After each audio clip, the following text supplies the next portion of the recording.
Hello and welcome everybody. Continue करेंगे अपन Indian polity classes for RO and ARO.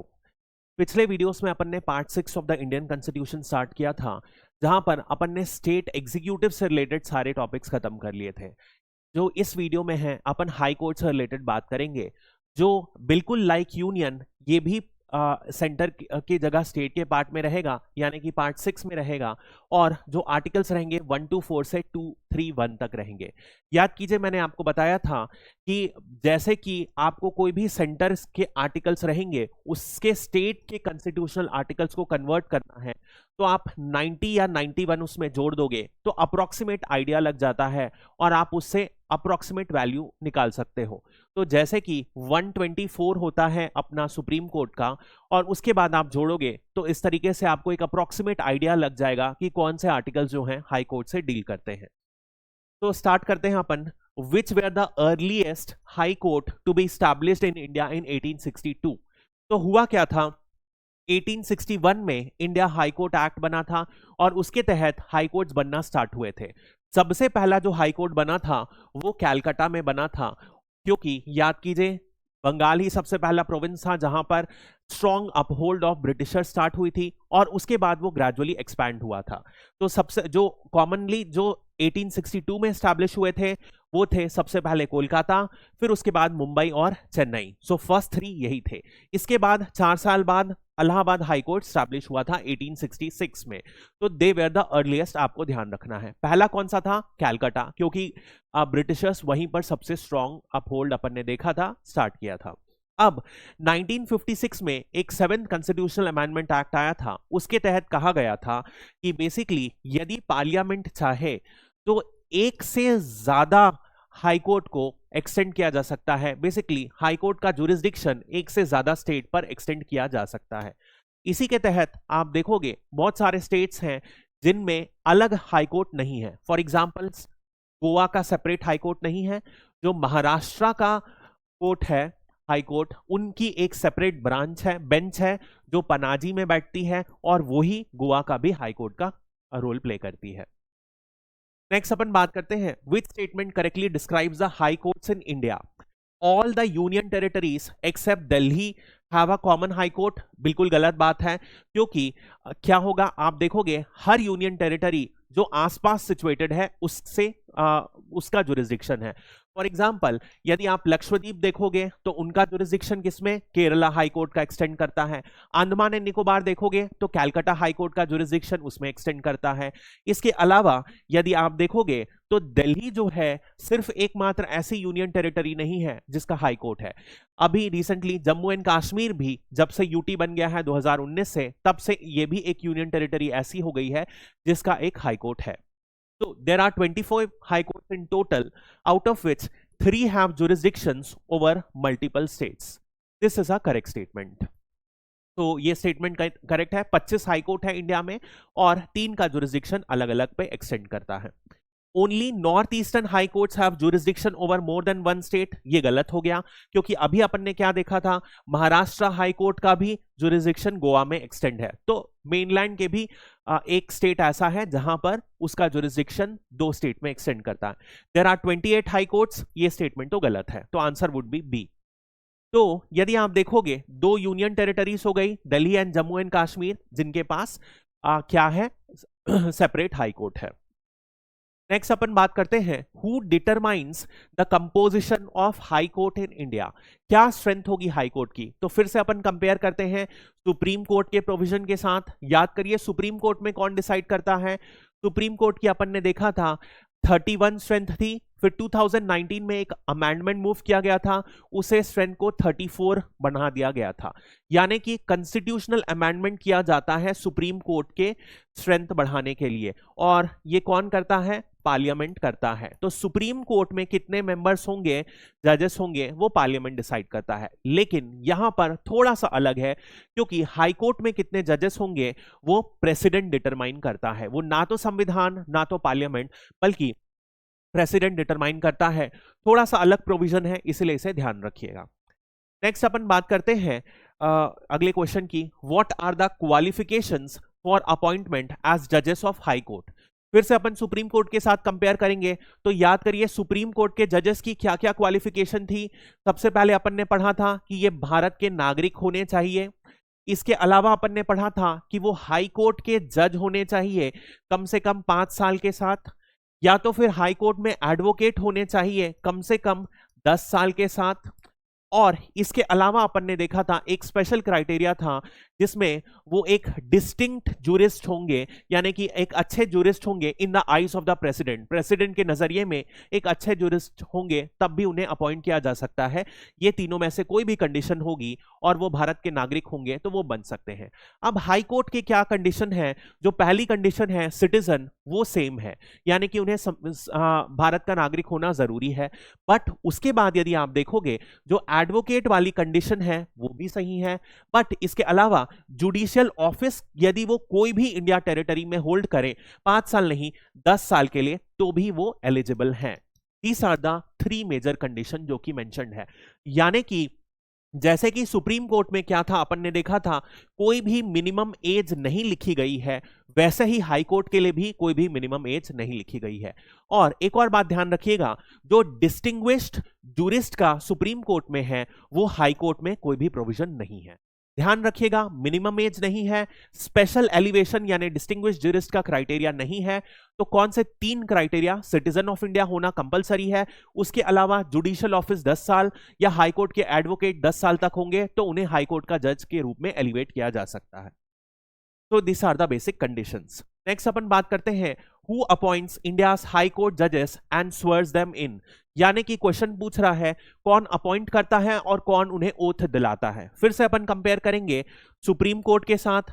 तो supreme court को के जजेस को कौन अपॉइंट करता है? अपॉइंट करते हैं प्रेसिडेंट। और उन्हें ओथ कौन दिलाता है? वो भी प्रेसिडेंट ही दिलाते हैं। लेकिन हाई कोर्ट के जजेस में थोड़ा सा अलग है।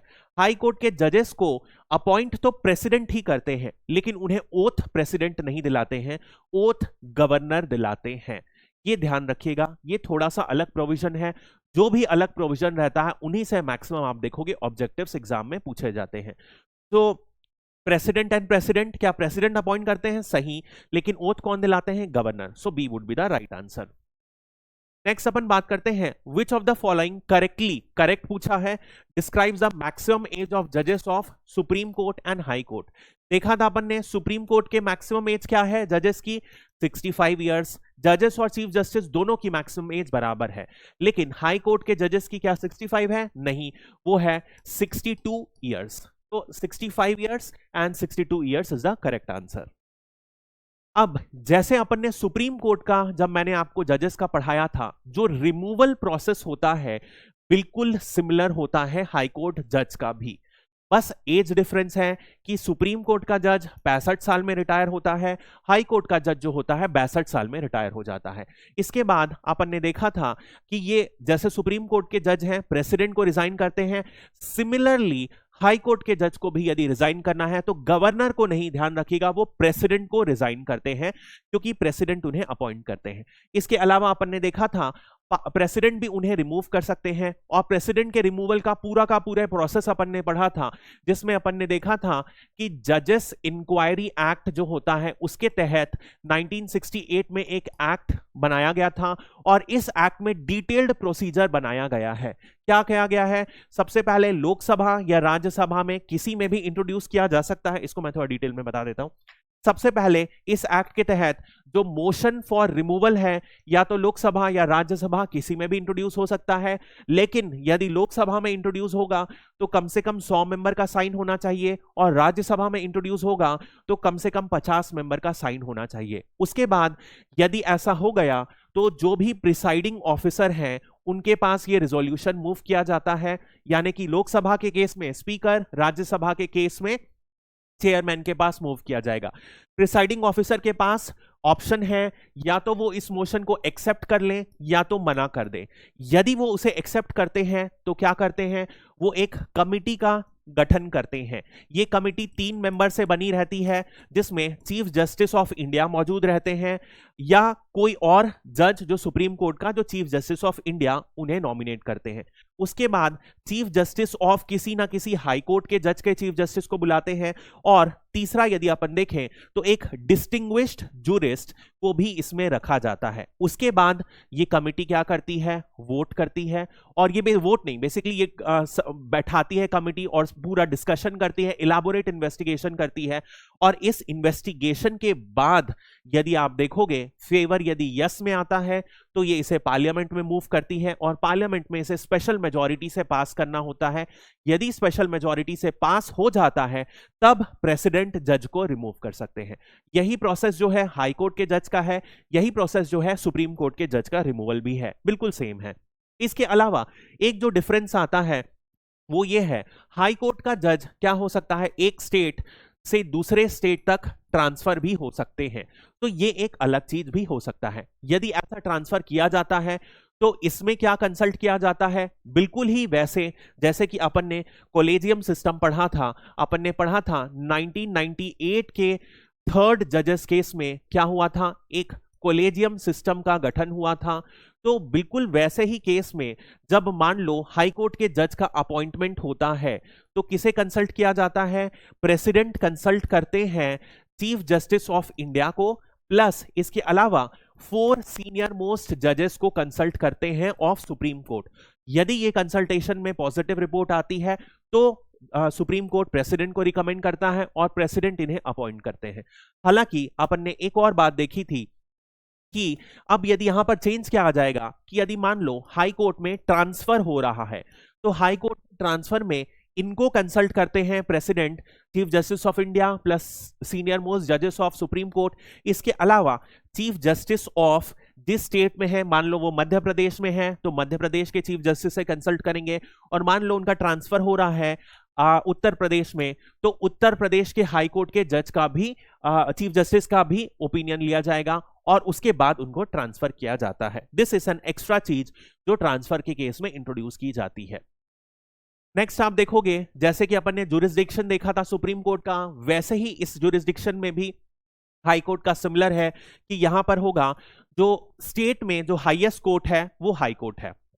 इसके अलावा फंडामेंटल राइट्स में आप देखे हैं अपन ने आर्टिकल नंबर 226 देखा है, जो रिट्स प्रोविजन है वो बहुत ज्यादा स्ट्रांग होता है इसका। और अपन ने ये भी देखा है कि writ jurisdiction of high court इस ब्रॉडर, ज्यादा बड़ा है than the writ jurisdiction of supreme court.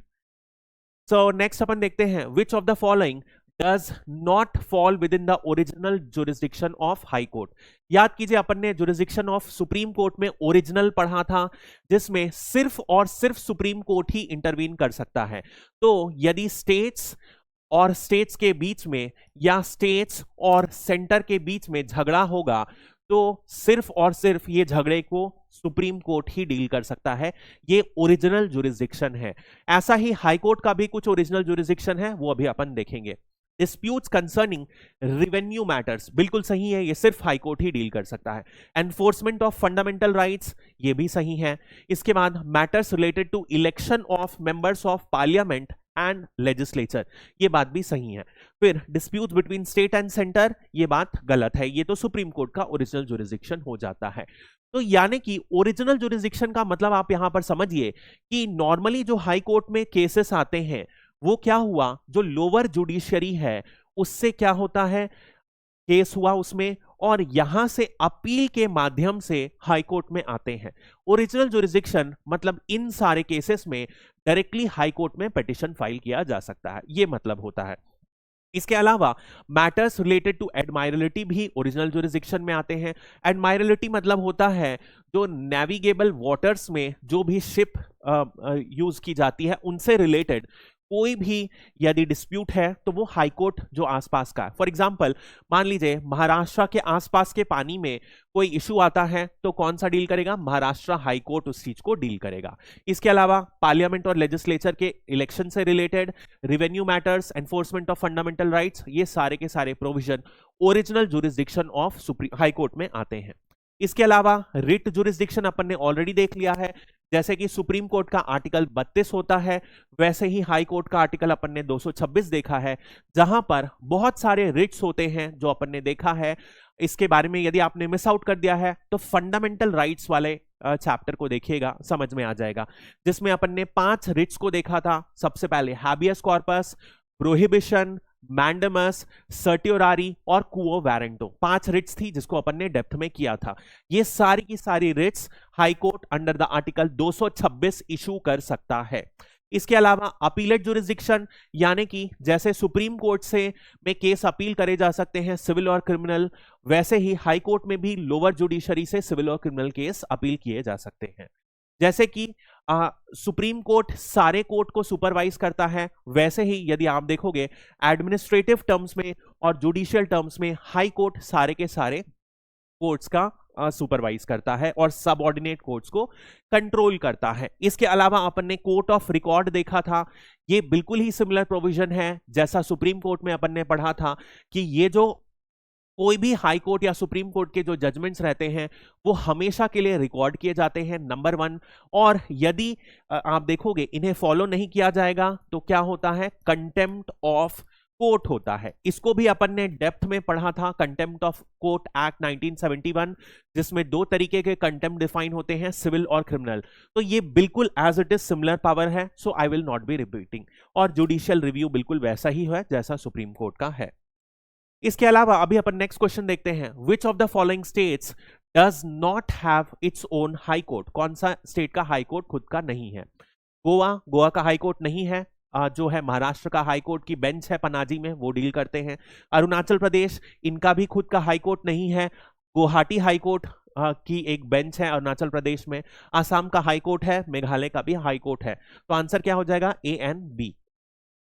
इसके अलावा आप देखिए ये 4 स्टेट्स हैं, गोवा, अरुणाचल प्रदेश, मिजोरम और नागालैंड, जिनके खुद के हाई कोर्ट्स नहीं है। इसके अलावा एक मैप के जरिए मैं आपको समझाना चाह रहा हूं कि बहुत सारे हाई कोर्ट प्रिंसिपल बेंच होती है एक, और एक होती है अदर बेंच। प्रिंसिपल बेंच होती है वो जहां पर वो ऑर्डिनरी सिचुएटेड रहते हैं, और अदर बेंचेस भी होती हैं। इसके जरिए क्या होता है, जस्टिस को ज्यादा एसेसिबल बनाया जाता है। याद करिए आर्टिकल नंबर 39A अपन ने पढ़ा था, जिसमें जस्टिस किसी भी कारण से लोगों को डिनाई नहीं होना चाहिए। तो उसी के तहत अपन ने नालसा भी पढ़ा था, national administrative legal service authority. वो सारे प्रोविजन इसी के नाम से क्या होता है, कई स्टेट्स ने बेंचेस बनाई हैं।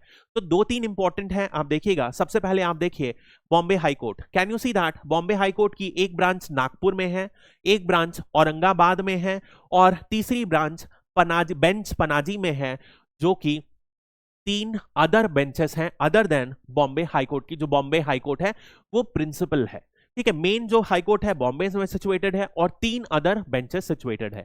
ऐसा ही यदि आप कर्नाटक का देखोगे तो जो मेन हाई कोर्ट कहां सिचुएटेड है, बैंगलोर में। इसके अलावा 2 और बेंचेस सिचुएटेड हैं। Number 1 is situated at Kalburgi, second is situated at Dharwar और कालबुर्गी। ऐसा ही यदि आप यूपी के केस में देखोगे तो इलाहाबाद में सिचुएटेड है और लखनऊ में एक बेंच सिचुएटेड है। राजस्थान में देखोगे तो बेसिकली जोधपुर में आपकी हाई कोर्ट सिचुएटेड है, जयपुर में एक सिचुएटेड बेंच है। इसके अलावा जो मेजर ध्यान देने वाली बात है वो आपको देना है नॉर्थ ईस्ट में, जहां पर आप देखिएगा मिजोरम हो गया, नागालैंड हो गया, इनकी जो है अलग से कोर्ट ही नहीं है इंक्लूड, और अरुणाचल प्रदेश। तो आप देखोगे गुवाहाटी जो हाई कोर्ट है, गुवाहाटी हाई कोर्ट की ही बेंचेस अलग अलग ये तीनों स्टेट में है, अरुणाचल प्रदेश के ईटानगर पर, नागालैंड के कोहिमा में, और मिजोरम के एजोल में, यानी कि कैपिटल सिटीज पर हैं, और ये गुवाहाटी हाई कोर्ट के बेंचेस ही हैं। इसके अलावा यदि आप नॉर्थ ईस्ट में देखोगे तो एक गुवाहाटी हाई कोर्ट है, मेघालय में हाई कोर्ट है, और उसके बाद त्रिपुरा में और मणिपुर में हाई कोर्ट है। यानी कि 4 स्टेट जो है उनका हाई कोर्ट है इन में से, और सिक्किम इस वन अनदर जो 7 सिस्टर्स के में हाई कोर्ट उनका खुद का है। ये सारे के सारे ध्यान रखिएगा, प्रिंसिपल कहां पर हाई कोर्ट सिचुएटेड है और उनकी बेंचेस भी आपको ध्यान में रखना है, क्वेश्चंस इनसे आते हैं। इसके साथ एक और चीज जो आपको ध्यान में रखना है, फॉर एग्जाम्पल लेट अस से अपन छत्तीसगढ़ को उठाते हैं। Can you see that Chhattisgarh के हाई कोर्ट का नाम बिलासपुर हाई कोर्ट है।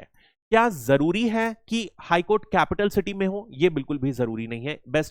एक एग्जाम्पल हो गया छत्तीसगढ़ हो गया, फिर अपन ने यूपी देख लिया, तो जरूरी नहीं है कि कैपिटल जो है, हाँ, जुडिशियल कैपिटल और एडमिनिस्ट्रेटिव कैपिटल एक ही हो, ये बिल्कुल जरूरी नहीं है। इसके अलावा एक और चीज जो आपको ध्यान रखनी है कि कई जो स्टेट्स हैं उनका जो हाई कोर्ट है वो स्टेट के नाम पर है।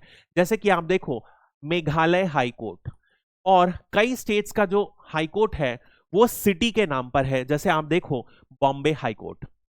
ठीक है, तो इस तरीके से, हालांकि questions I have never seen that इस तरीके से क्वेश्चन पूछे जाए, बट एक बार रीडिंग से यदि ऐसे क्वेश्चन कभी पूछे जाते हैं तो आपको अंडरस्टैंडिंग के तौर पर क्वेश्चन बन जाना चाहिए। तो that's all for this video, thank you and have a great day.